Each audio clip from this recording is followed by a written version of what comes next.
Do you know that one of history's most brutal dictators didn't rise to power through charisma or military genius, but through inflation? Not tanks, not votes at first, money. Or rather, the complete collapse of it. In early 1920s Germany, people became billionaires overnight and starved the next morning. Savings evaporated, salaries turned to jokes. And in that chaos, an extremist with a simple message found an audience desperate enough to listen. The mystery isn't just how hyperinflation happened, but how it quietly prepared the ground for dictatorship. To understand Weimar Germany, you have to start after World War I. Germany lost the war, and with it, its empire, its confidence, and its economy. The new democratic government, the Weimar Republic, inherited a nation humiliated by the Treaty of Versailles. Germany owed massive reparations, payable in foreign currency or gold, not its own paper money. The economy was already weak, industrial output was damaged, and political violence simmered in the streets. But the real danger wasn't visible yet. It was buried in the printing presses. Germany had financed much of World War I by borrowing and printing money, assuming it would repay debts after victory. That victory never came. Instead, the government chose a risky path.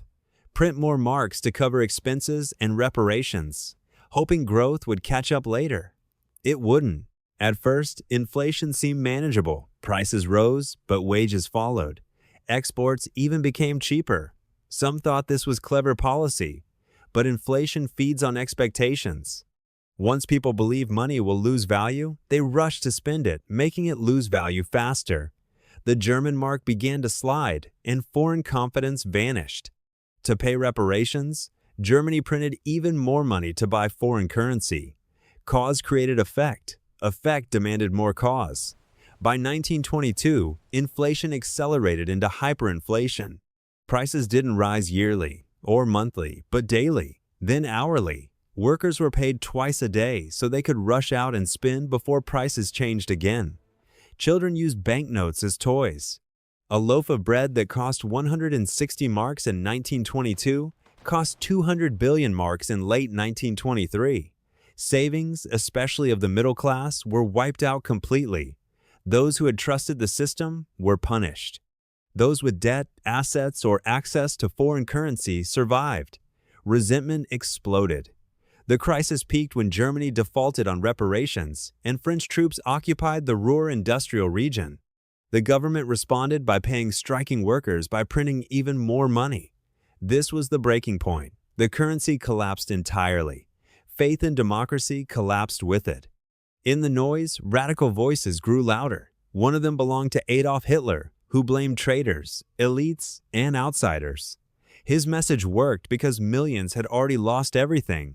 Eventually, the government stopped the presses and introduced a new currency, the Rentenmark, backed by land and industry. Inflation ended almost as fast as it began, but the damage was done. Trust once broken doesn't reset. The economy stabilized, but the political consequences lingered. When the Great Depression hit years later, Germans remembered who had failed them before and who promised simple answers. Today, countries from Zimbabwe to Venezuela have lived this story again. In Venezuela, inflation once exceeded 1,000%. When governments print to solve problems, they often delay pain but magnify it later.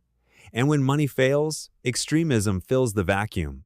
The open question is this: if economic collapse helped create dictatorship once, are we paying attention when the warning signs appear again? This is Nito D Creator. Follow for more.